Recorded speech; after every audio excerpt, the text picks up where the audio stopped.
نیت کیا ہوتی ہے؟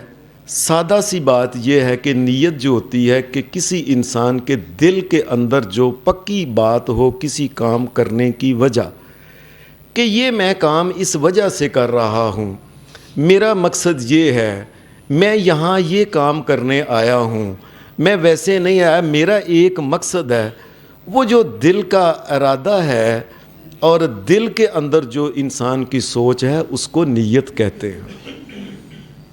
بے شک انسان اوپر سے کچھ کہتا رہے، میں اس لیے، لیکن اندر دل کی بات اللہ تبارک و تعالیٰ جانتا ہے کہ یہ کام کس لیے انسان کر رہا۔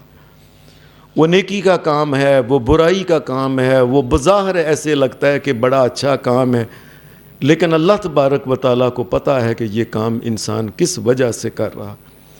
یاد رکھیں، ایک بڑی اہم بات یہ ہے کہ نیت کے جو مسائل ہیں ان میں سے ایک مسئلہ یہ ہے کہ نیت کے الفاظ نہیں ہوتے۔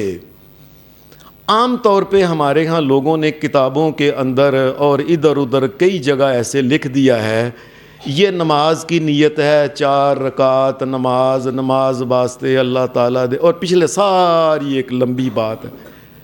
اللہ کی قسم یہ نیت میرے سونے نبی نے یا قرآن نے نہیں بتائی ہے، کسی صحابی نے بھی یہ نیت جو ہے اس قسم کی کرنے کا کوئی طریقہ نہیں۔ ایک انسان گھر سے چل پڑا ہے، اللہ کو کیا بتا رہا ہے؟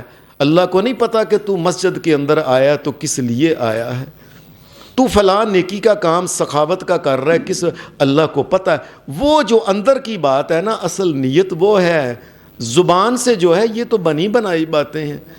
اور اسی لیے آپ نے کئی دفعہ جنازگاہ میں بھی سنا ہوگا، 4 تکبیر نماز جنازہ واسطے اللہ تعالیٰ دے، یہ جو اللہ کی قسم یہ بھی کوئی نیت میرے سونے نبی نے نہیں بتائی، نہ اللہ نے بتائی۔ نیت کے الفاظ نہیں ہوتے۔ اور ایسے روزے کے بارے میں کہی وَبِصَوْمِ غَدٍ نَوَيْتُ مِنْ شَهْرِ رمضان، جی میں روزے کل کے روزے کی نیت، یہ ایسے اپنے پاس ہے۔ اللہ کو پتہ ہے کہ روزہ کس لیے رکھ رہا ہے، روزہ رکھ بھی رہا ہے کہ نہیں رکھ رہا۔ اس لیے نیت جو ہوتی ہے یہ انسان کے اندر کی بات ہوتی ہے۔ اس لیے بڑی بڑی کتابوں میں، لغت کتابوں میں لکھا ہوا ہے، النیت فعل القلب، نیت اس چیز کا نام ہے جو انسان کے دل کے اندر کسی کام کرنے کی وجہ ہوتی ہے نا، میں اس لیے یہ کام کر رہا ہوں، وہ نیت ہے۔ نیت کے پھر مسائل میں سے ایک مسئلہ یہ ہے کہ نیت کا مسئلہ سوائے اللہ کے کوئی نہیں جانتا۔ ایک انسان تمہارے سامنے وہ کھانا تمہیں لے کے آیا ہے، تمہیں پتہ ہی نہیں کہ اس کے اندر زہر ہے، نبی پیغمبر کو بھی نہیں پتہ چلتا، کسی کو پتہ ہی نہیں چلتا کہ نیت کا مسئلہ یہ جو فلاں کام کر رہا ہے۔ اللہ کی قسم اللہ کے علاوہ کوئی نیتوں کو نہیں جانتا ہے۔ اور اللہ تبارک و تعالیٰ کی تو علم کی بات ہے کہ وہ مخلوق جو ابھی پیدا نہیں ہوئی اور قیامت کے قریب آخری دن بھی جو بچہ پیدا ہوگا اس کے دل کے اندر بھی جو اس نے کرنا ہے سوچنا اللہ کو پہلے ہی پتہ ہے۔ اللہ تبارک و تعالیٰ نیتوں کو جانتا ہے، نیتوں کے علاوہ اور کوئی نہیں جانتا۔ حدیث میں آتا ہے ایک صحابی نے میدان جنگ میں ایک آدمی کو قتل کر دیا۔ اس نے کہا ہے اللہ کے رسول صلی اللہ علیہ وسلم، اس نے میرے سامنے جب آیا نا تو یہ مسلمان لیڈر تھا، بہت بڑا کمانڈر، خالد بن ولید رضی اللہ عنہ۔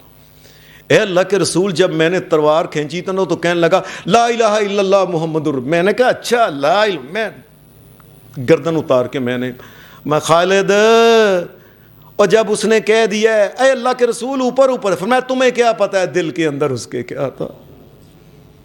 خالد بن، اس روئے زمین کے تمام اولیاء، وہ پاکستان کے ہوں، وہ ہندوستان کے ہوں، وہ بغداد کے ہوں، وہ ایران کے ہوں، کائنات کے رب کی قسم محمد الرسول اللہ کے ایک صحابی کے برابر نہیں ہو سکتے۔ ان کو بھی نیت کا نہیں پتہ، کسی اور کو کیا پتہ ہے تو کس نیت سے آیا۔